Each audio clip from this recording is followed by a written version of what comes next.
Senta dando glória a Deus. Aleluia, Jesus.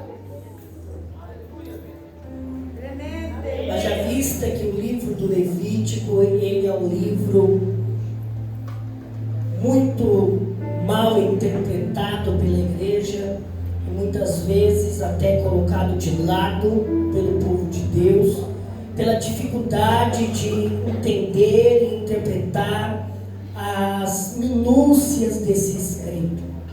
Mas enquanto orava eu a Deus por este nosso encontro, por este culto, eu falava com o Senhor: Deus, estou indo a uma igreja viva, uma igreja avivada, e essa igreja precisa ouvir algo da tua voz.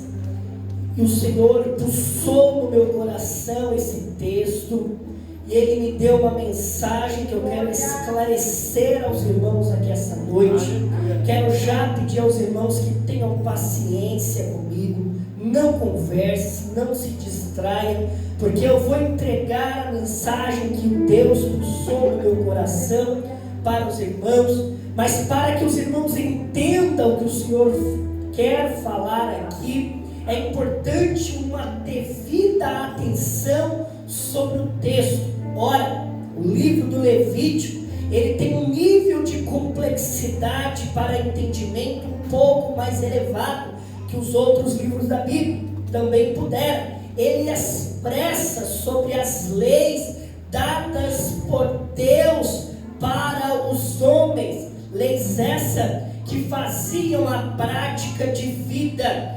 Então, nós temos no meio dos 613 mandamentos, leis rituais, leis cerimoniais, leis de prática de vida. E ora, o livro do Levítico, ele é complicado porque ele toca em muita coisa que muita gente não gosta de ouvir. O livro do Levítico, ele tem uma interpretação difícil, meu pastor Eliseu, porque ele fala sobre prática do dia a dia, que muitas vezes nós não gostamos de ouvir. Nós gostamos de ouvir quando a mensagem de Deus é para acalentar o coração. Nós gostamos de ouvir quando a mensagem de Deus é para consolar o coração. Nós gostamos de ouvir quando a mensagem de Deus é para avivar a promessa dele na nossa vida. Nós gostamos de ouvir quando Deus fala que vai dar a casa, vai dar o carro, vai abrir a porta. Mas o livro do Levítico, ele vem traçar diretrizes para a prática de vida correta e adequada. Ora, como estamos correndo, eu quero dizer para os irmãos que o livro do Levítico começa dizendo sobre onde o homem de Deus, a mulher de Deus, deve ou não andar, deve ou não pisar. Depois ele diz no capítulo 2 sobre com quem que o homem e a mulher de Deus deve ou não andar. Ora, o texto começa dizendo: tem lugar que o crente pode entrar,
de braço cruzado, cara amarrada, não deu glória o culto todo, é porque ainda não produziu fruto de arrependimento.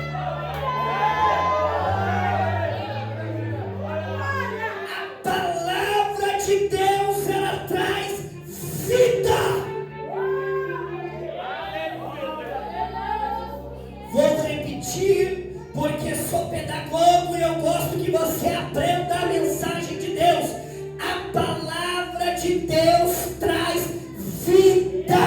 Nós somos vivos. E quem disse isso foi Jesus, não foi o Jefferson. Quando ele encontrou uma mulher samaritana e disse para a mulher: me dá água de beber. Ela disse: você não tem com que pegar água. E Jesus olhou para ela: mas se você beber da água que eu tenho para te dar, você vai tomar e nunca mais terá sede. Por que, Jesus? Por que, Jesus? Porque essa água joga para a vida eterna. Essa água joga para a vida eterna.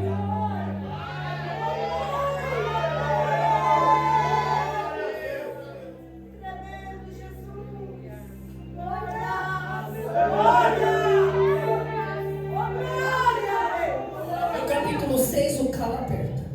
Me desculpe a expressão um pouco coloquial. No capítulo 6, o calo aperta.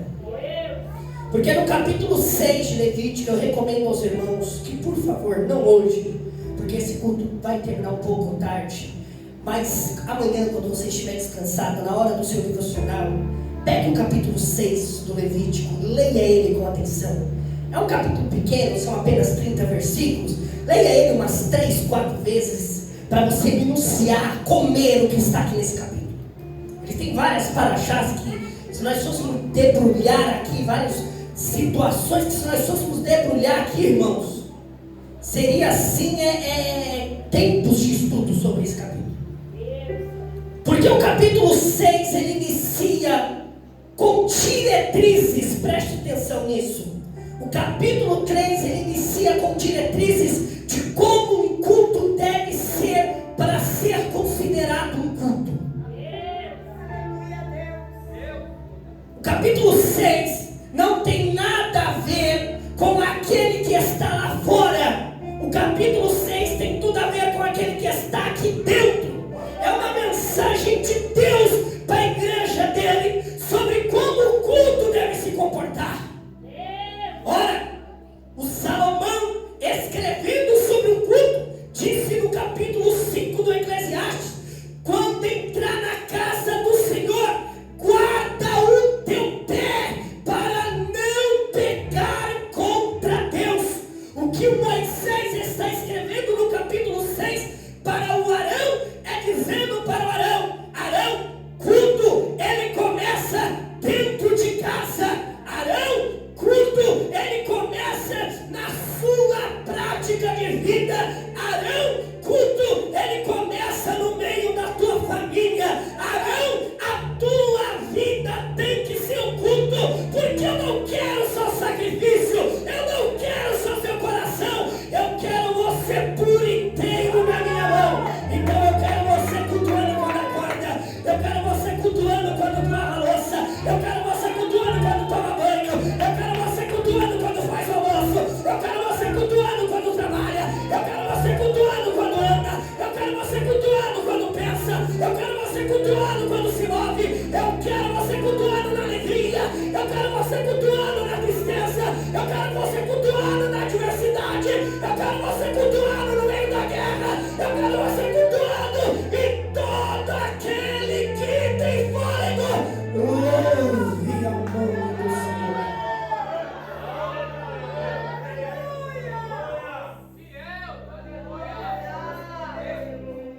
Fabrício, no capítulo 6 do Levítico, Moisés ensina ao povo que cultuar tem a ver com prática de vida e não só dar glória no meio do culto. Cultuar tem a ver com prática de vida. E eu tenho uma mensagem de Deus para a sua vida, porque o capítulo 6 ele traz diretrizes muito importantes que eu tenho certeza que vocês vão se interessar por minuciar sobre comportamento, sobre aquele que não deve adulterar, que não deve se prostituir, mas que também aquele que pega emprestado e não devolve, aquele que tem fama de caloteiro, aquele que tem fama de não devolvedor, aquele que tem fama de corrupto. E ele diz a todos esses: quando entrar na casa do Senhor, guarda o teu pé, porque eu te chamei para cultuar na rua, em casa, no trabalho e onde você pisar a planta dos teus pés.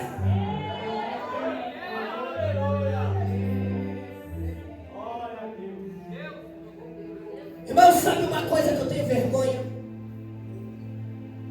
É quando eu conheço uma pessoa, um ímpio, que tem mais caráter do que muito crente.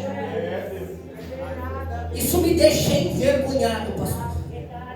Estou há 30 anos na igreja. Eu nasci e nunca saí do evangelho, porque Deus me sustentou pela bondade dele. E às vezes eu conheço pessoas do mundo aí fora que tem mais caráter que muito crente dentro da igreja. E eu fico envergonhado de saber que isso acontece no meio do povo de Deus. Tem muito ímpio aí fora que tem mais palavra que crente, que quando dá a palavra o crente acredita, mas quando o crente dá a palavra ninguém acredita.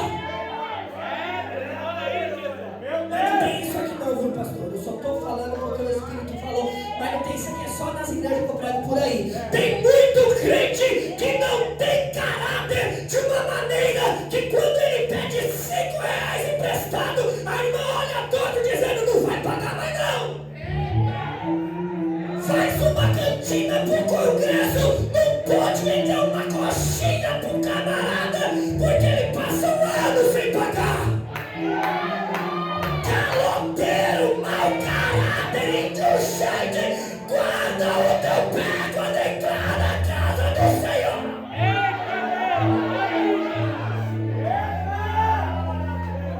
Sabe o que é engraçado, pastor? Esse tipo de crente é o que dá mais problema pra gente. Sabe, Gabriel? Você que está na frente dos trabalhos. Esse tipo de crente é o que dá mais trabalho para a igreja. Pode reparar, um camarada que não dá R$1 de oferta no altar é o mais que reclama da igreja. É o que mais causa panelinha, é o que mais causa fofoquinha. Guarda o teu pé quando entrar na casa do Senhor.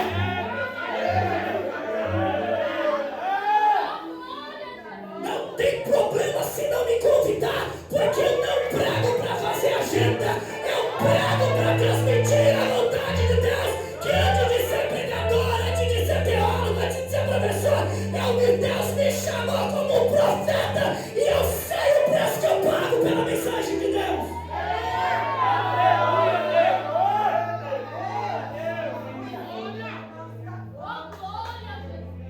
Eu já vi gente morrer, pastor. O Fabrício daqui que não me deixa mentir. Eu já vi gente morrer por causa da mensagem que eu deixei de entregar. Outro dia eu volto para contar o testemunho. Aleluia! Eu já vi gente morrer. Eu não abro mão de falar aquilo que o Espírito pulsa no meu coração. E quando eu estava orando sobre este culto, o Senhor me falou que nós temos que estar constrangidos de sermos um problema dentro da igreja. Como pode um crente ter fama de caloteiro na rua inteira? Como pode um crente ter fama de fofoqueiro dentro do trabalho? Dá testemunho, fecha a tua boca, guarda essa língua na boca e para de criar problema. E ainda vem reclamar: o pastor não vai na minha casa, ninguém me dá atenção, ninguém cuida de mim. Na hora de dar oferta no altar não tem coragem, mas na hora de criticar e reclamar é primeiro. Ainda fica fazendo panelinha, ainda fica criando patodinha, tentando trazer gente do lado, querendo fazer motim. Se vai no teu lugar.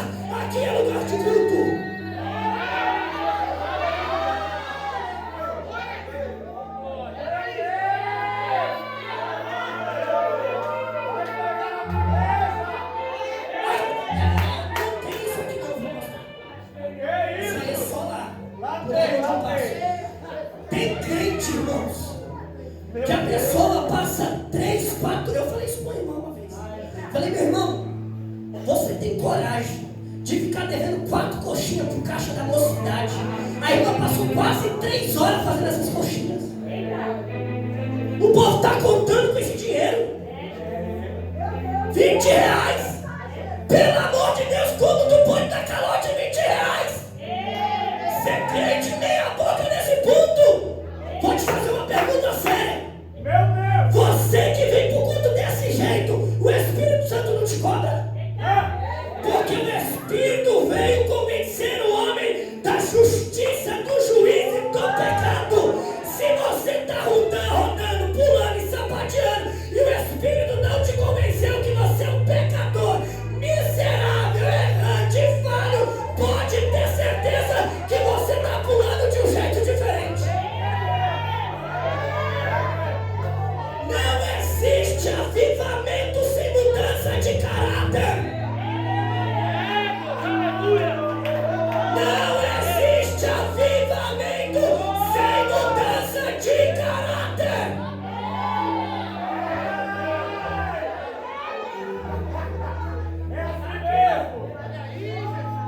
Aqui é que você se recusa a ler. Aqui é que você se recusa a ouvir.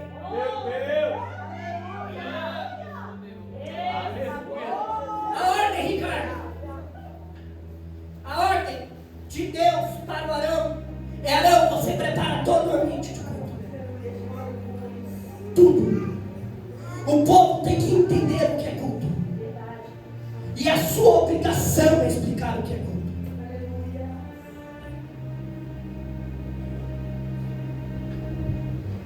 Mas nós temos um problema na igreja do século XXI muito sério. Que a falta de solução de algumas situações está na falta de comunicação com a igreja. Nós nunca tivemos uma geração que tem tanta falta de comunicação quanto essa. É só crítica, reclamação, ofensa, aí desvia, aí sai da igreja e tudo mais, mas não tem coragem de abrir a boca e pedir ajuda. Reclama da líder das irmãs, reclama do líder dos varão, reclama do líder da mocidade, reclama do pastor, reclama da igreja, mas não tem coragem de sentar do lado do Abraão e falar: eu preciso de ajuda, eu entrei numa situação que eu não consigo resolver, ora comigo. Você reclama que o seu pastor não vai na tua casa, mas o seu pastor não tem bola de cristal para adivinhar o que está acontecendo lá.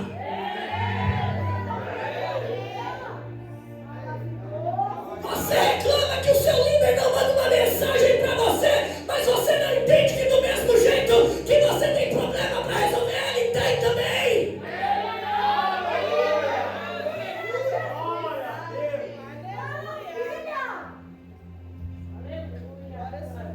Sabe? Os obreiros são muito usados por Deus. E quando Deus quer, Deus fala através deles. Mas nenhum deles pratica hidromância, cromância, pratica tarô, nada do tipo para adivinhar o que está acontecendo no teu coração. Você quer que ele adivinhe, que ele olhe para a sua cara e descubra que você está passando por problemas?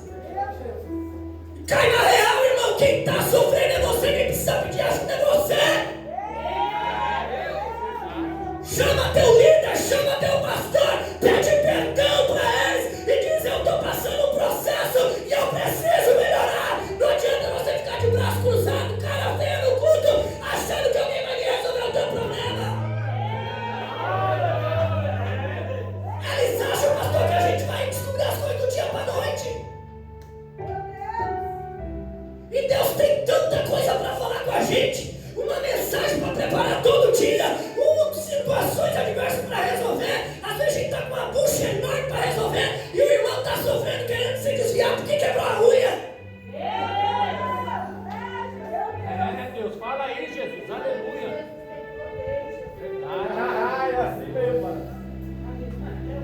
Estava lá outro dia resolvendo um caso de divórcio, um problema gigante com a minha esposa. Falei: vida, vamos lá para resolver essa situação, porque está um problema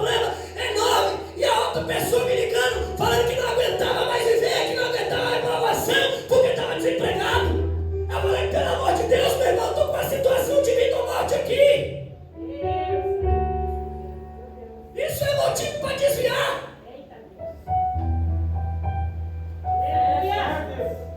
Vamos parar de mimimi, irmãos. Culto começa com a sua prática de vida. Vamos parar de chororô infundado. Culto começa com sacrifício. Aliás, meu pastor, a palavra é próximo a Deus. Quer prestar sacrifício a quem merece. Mas a gente acha que dar glória é prestar culto. E esquece da parte do sacrifício. Sabe? A gente acha que dar glória é o suficiente, esquece da prática do sacrifício. Culto tem que ser sacrificial. Qual é o nome da cantora que eu esqueci? Carol, me dá licença para usar o seu testemunho. Carol contou um testemunho aqui sobre que no dia 21 de janeiro, foi isso? 22 de janeiro, a mãe dela faleceu e Deus a convidou a louvar o mim. Emocionalmente, carnalmente, ela tinha todos os motivos de dizer para Deus: eu não vou cantar, eu não vou abrir minha boca hoje. Mas culto é sacrifício. Culto é sacrifício. Eu abro mão da minha necessidade para atender o que o reino de Deus espera de mim. Culto é sacrifício. Eu abro mão da minha situação para vir para a igreja, nem que seja me arrastando, mas eu vou prestar culto àquele que me amou primeiro. E aí já não é mais louvor, aí é adoração. Porque a adoração, ela envolve você rasgar o teu coração. E quando você abre mão das suas emoções fragilizadas para se rasgar diante de Deus, essa adoração, ela invade os ares. Esses ares que estão aqui. Mas por ser imperfeita, Gabriel, essa adoração, ela não consegue passar desse teto. Guarde isso no teu coração, porque aqui é um ensinamento. Essa adoração imperfeita, ela não consegue passar desse teto, porque Deus é perfeito. Então o imperfeito que sai do nosso louvor não pode tocar as narinas de Deus.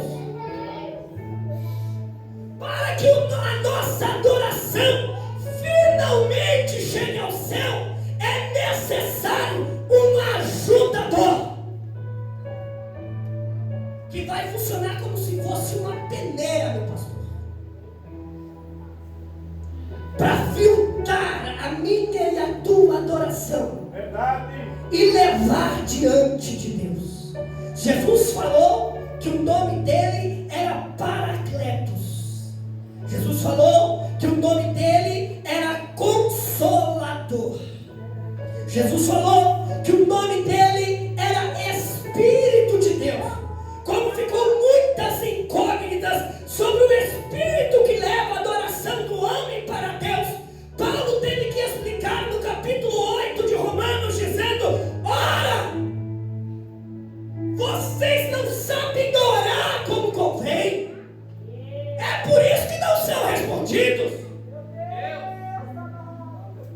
Mas há um Consolador que intercede por nós com gemidos inexprimíveis diante do Pai. É Ele que pega a adoração imperfeita, a adoração fragilizada, a adoração machucada e leva de diante de Deus e diz: Senhor, a igreja tabernáculo está ferida, está doente, está machucada, mas eu trouxe adoração para o Senhor aqui. Deus Pai olha para aquela adoração e diz: a igreja está chorando. Está, Senhor. Então não deixe a igreja chorar. Espírito de Deus, vá junto com o anjo até a terra. Pegue uma taça e colhe a lágrima de cada crente que estiver chorando e adorando. E digo mais, Espírito de Deus, faça com que toda dor se transforme em fruto. Quem diz isso não fui eu, quem diz isso é o salmista, como diz no Salmo 125. Quem leva a preciosa semente, andando e chorando, andando e chorando, andando e chorando, voltará com seus molhos em alegria. É o céu dizendo: canta na dor que você vai frutificar, canta na tristeza que você vai frutificar, canta na adversidade que você vai frutificar.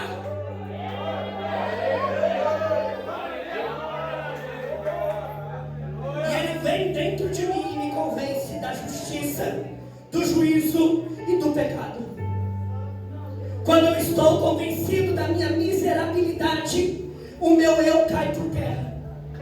E aí ele me enche por completo. E quando ele me enche por completo, eu tenho sede de Deus.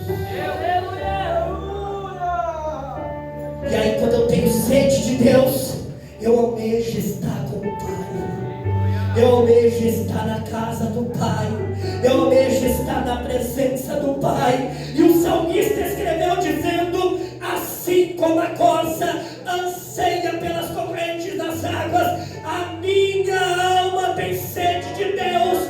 A minha alma tem sede do Deus vivo. Quando eu me verei ante a Ele, quando eu me apresentarei ante a tua face, as minhas lágrimas têm sido meu mantimento de dia e de noite.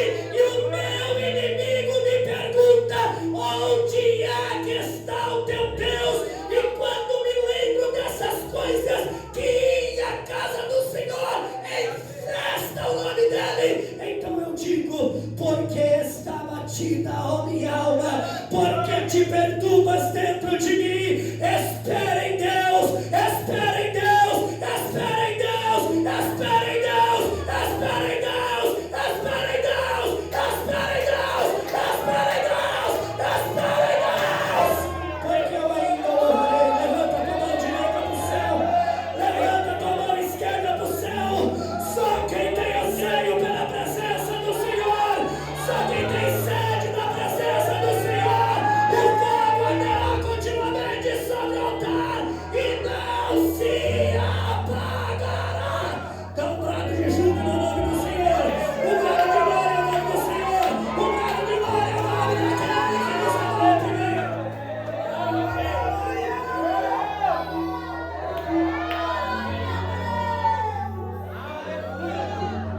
Isso é culto. Culto é racional, é individual e intransferível, para que vivamos a boa, perfeita e agradável vontade do Senhor.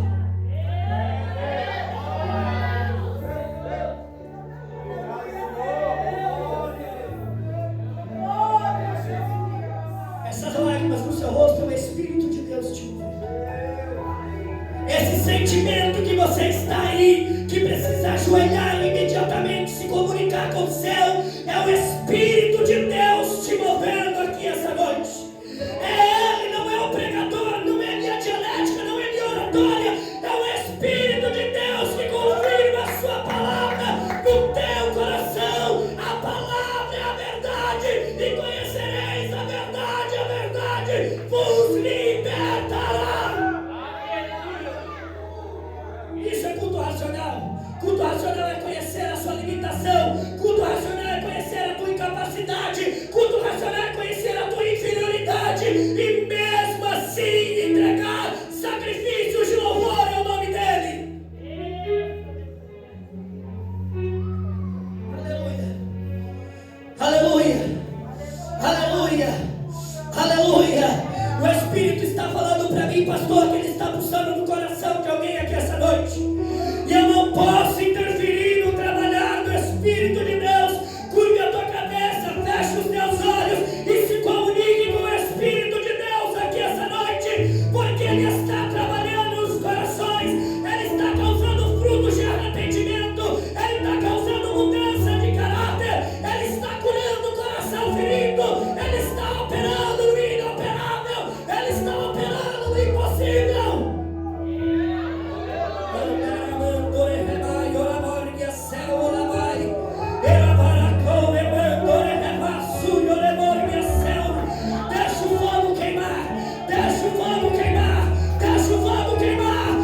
maligno que está te impedindo de avançar, que está te impedindo de pedir perdão. Ele está causando uma mudança na tua trajetória, Ele está causando uma mudança no teu caráter. É isso que o Espírito de Deus faz.